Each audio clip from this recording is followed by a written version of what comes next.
Let's get into the college stuff some more here. Matthew Boling had himself a weekend at the Razorback Invite, 20.27 in the 200, 805 in the long jump. So off of what he jumped at Clemson, but still a good jump.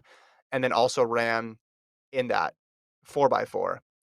Now, I bring this up in part because of it's another strong weekend for bowling. Um, but also maybe we talk about this later on, but just the team race right now seems incredibly tight.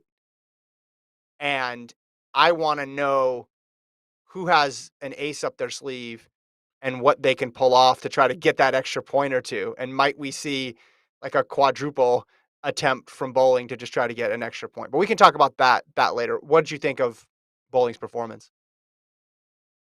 Yeah, it seems he's finally coming into what we wanted from him coming out of high school, right? His out of high school, the sub 10, his 4x4 split. His freshman year obviously got derailed a bit with the COVID, and then the next year was a little bit, he wasn't as dominant as we thought he could have been. But now he's becoming the guy we thought he would be out of high school. And he's dominating the field. I don't think he's going to get beat. There is someone named Joseph Fambula out there who probably Mm-hmm. could beat him, but he hasn't run yet for Florida. So right now, this is Bowling's race to lose, this 200, and he's run incredibly well. We had someone on out there in Fayetteville watching this race in person. Our colleague Ryan Fenton, he was sending us some Mm-hmm. text messages that he was there to watch Bowling run his 200 and his long jump. Mm-hmm. But I think his long jump now being consistently over 8 meters, I think is Yeah. a really good indicator of where he is now as an athlete.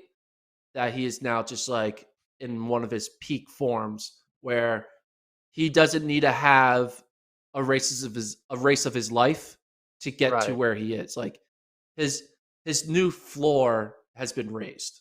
He still has a ceiling that he can hit, but his new floor is like, hey, my floor is like third. Now my ceiling could be closing next to a national record or something like that. Mm-hmm.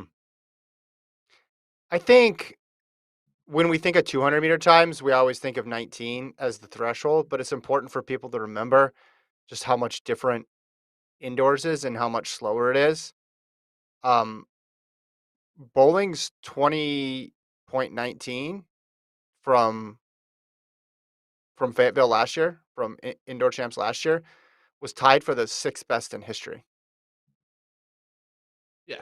So it basically what I'm saying is if you get into the 20.1s, you're in elite company. Christian Coleman ran 20.11, Spearman ran 20.10, Odaduru 2008, Elijah Hall 2002, and then the world record is 1992 by Frankie Fredericks. So, I think the fact that he's running 20.2 now indicates that by the time championships come along, he can beat that 20.19, and then you're putting yourself right in that top five. Maybe he's able Yeah. to squeak in there in that group that includes Wallace Spearman and Christian Coleman, which is just obviously great company. Could he get to the 2002 collegiate record? It's a bit of a bigger ask based on where he is right now. But again, look at how many names are on this list that are ahead of him. It's not a big list Yeah. I think 20-0 is not out of the question for sure. this year. I think the big yeah, I think so. Yeah, why not? You Okay. run 2027 in January, still got a whole another 5 weeks of training. I think you can do it. I think the big question I want to know is if you're Matthew Bowling, obviously you're focused on representing Georgia, trying to score points in the long, beat 4x4 to 200, maybe even the 60. What is Matthew Bowling going to be doing in Eugene in June at USA's? I think it'll be the two in the long jump. Two in the long jump. So he'll scratch the 100. Don't go close to the 400. I'd have to look at the schedule to see if there's any sort of disadvantage to being in the two in the long jump, but I would think those would be his preferred events. I want to see more 400s though, as I said before. I want to see him run more quarters, but maybe we're going to wait another year for that. He did run that 4x4, but we went and looked last time when we talked about him about how few quarters he actually ran last year. when you think about it. But when you're good at multiple things, you're gonna have to make some tough decisions. Um, so this is a good sign. So you think he can break the collegiate record this year? Yeah. Yes, I do. Wow. Okay. Stay tuned on I that one. do. Stay tuned on